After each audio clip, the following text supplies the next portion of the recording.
Hi there guys, and welcome to another video. So guys, I recently ordered for myself a couple of items from Amazon.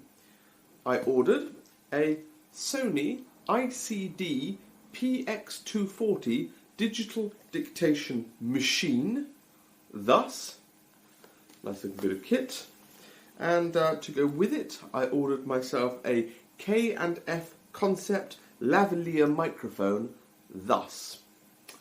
And I'm going to be playing with those and letting you know what I think. So without further ado, let's take our trusty scissors, our Mac Allister scissors, and begin opening up some of these packages. What have we got here? A bit of tape across there. Let's cut that open. Very nice. A very stubborn bit of tape actually. Right, and open that up. Now what do we have in here? We have a bit of plastic interior to pull out. Everything in there, that's good. What do we have? Can we pull that apart? Yes we can. Okie dokie.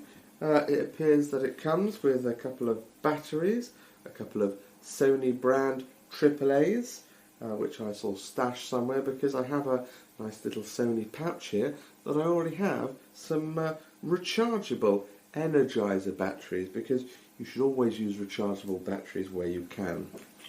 What else do we have in this package? We have seemingly a big wodge of documentation. My goodness me, Sony have provided an epic docu-wodge here.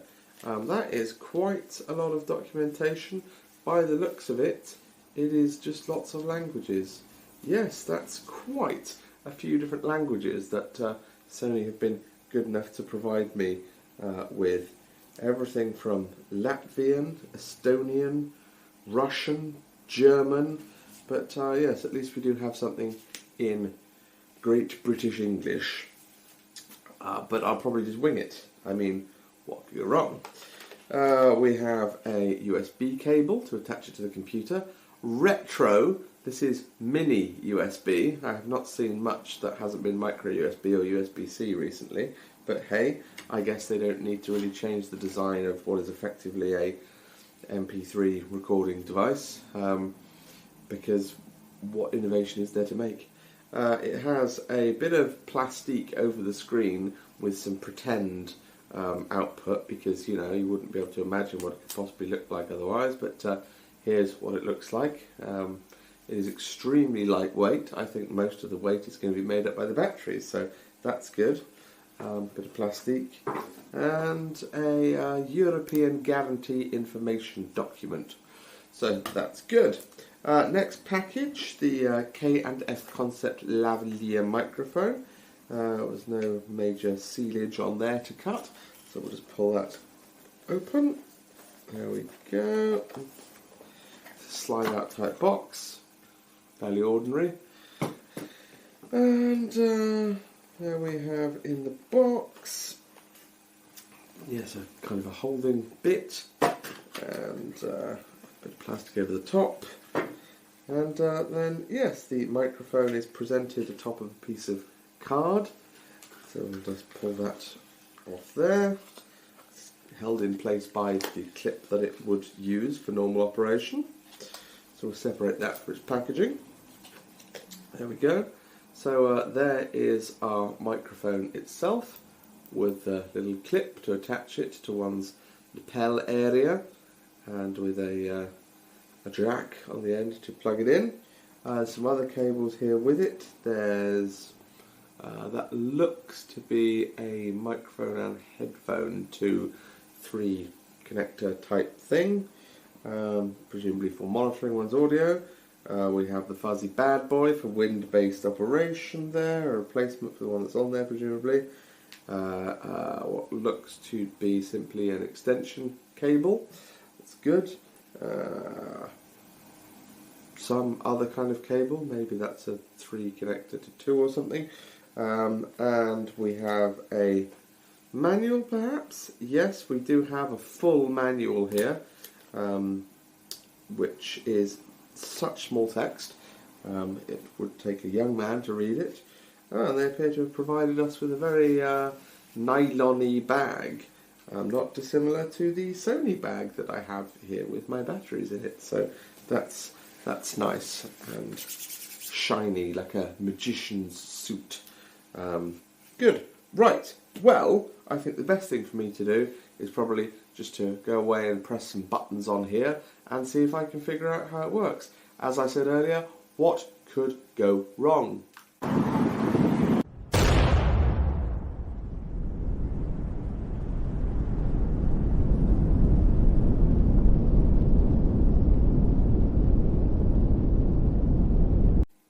But what are the chances of that? Well, anyway, I just recorded a quick clip using the built-in microphone and the external microphone and played them back with the onboard speaker. Seems like the device is functional, so let's proceed with the test. So the first thing we will do is we will use the switch on the side to turn the device on, and once that's finished coming on, okay, we can then press the record button to begin our recording. Very good. Then we'll take our lav, as they call it in the business, and attach it to our person, thus. And I've grabbed a few pieces of literature that one might find around the house to read a few paragraphs from for our first part of our test. So, we're going to begin with the a piece of paper here provided to me by the Diabetic Eye Screening Programme. It is quite normal to experience some stinging immediately after the drops are placed in your eyes. Your vision may also be blurred and light may appear brighter than usual for several hours. You should not drive for at least 4 hours after your screening test. Then we have a Transportation Security Administration Notice of Baggage Inspection. To protect you and your fellow passengers, the Transportation Security Administration is required by law to inspect all checked baggage. As part of this process, some bags are opened and physically inspected. Your bag was among those selected for physical inspection. During the inspection, your bag and its contents may have been searched for prohibited items. At the completion of the inspection, the contents were returned to your bag. That's good to know. Good to know the TSA are looking out for us. Then we have a introducing your new council, bcpcouncil.gov.uk. Let's open this up and see what we have in here. What's happening? On the 1st of April 2019, the councils currently serving Bournemouth, Christchurch and Poole will be replaced by one new council responsible for all local government services for the area. The council will be known as BCP Council. BCP Council will provide services to around 400,000 residents, from Hanworthy and Broadstone in the west to Highcliffe in the east, the 12th largest resident population of any council in England.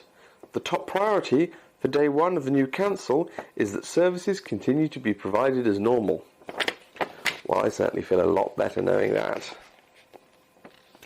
398,000 residents. £2 million BCP Council spends every single day providing services. 161 square kilometres, the area that BCP Council covers. 15 miles of coastline. 21 blue flags and seaside awards. 100 schools. 12.7 million bins emptied per year. 119 council car parks. Okay, we get the point.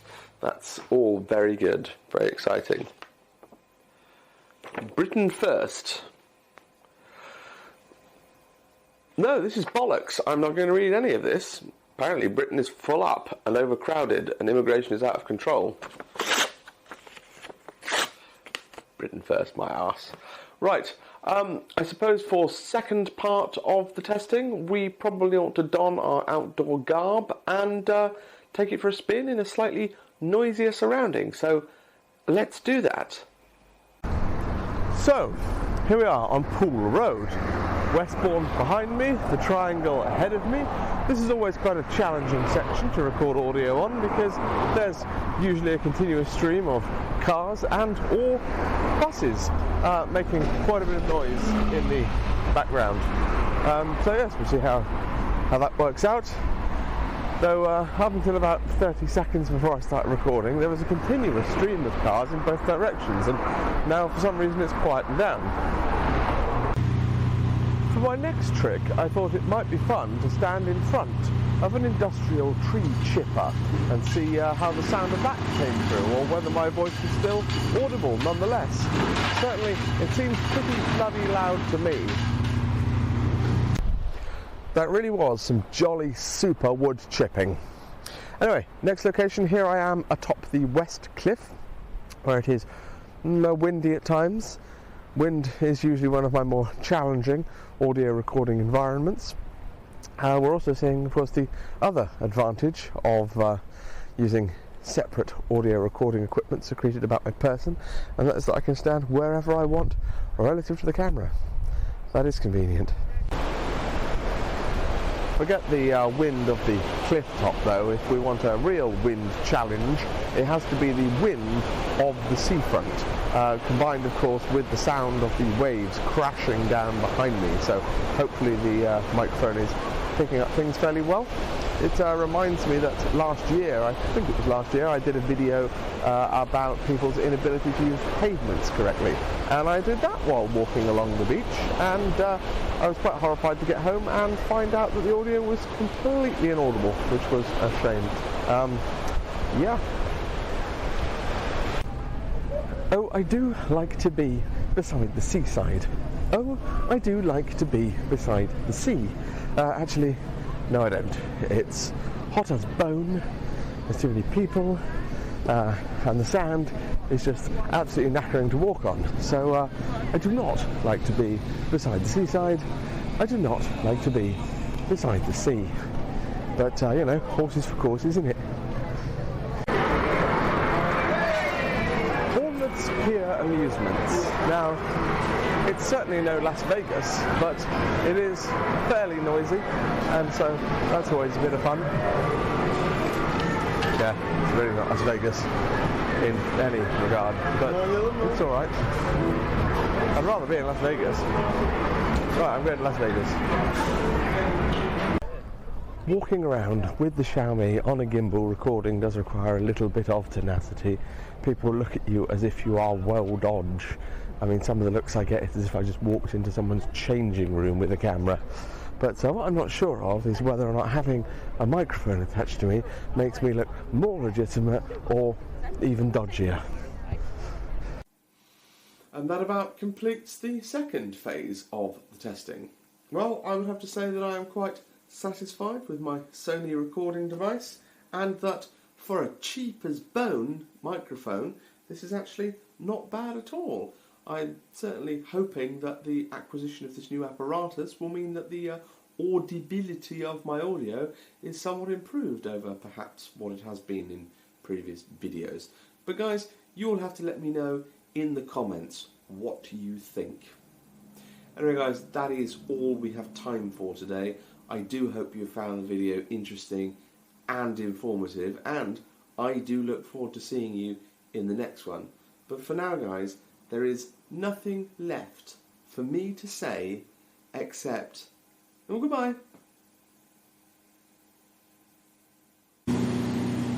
Chippy, Chippy, Chippy, it's Chippy, it's Chippy, it's Chippy.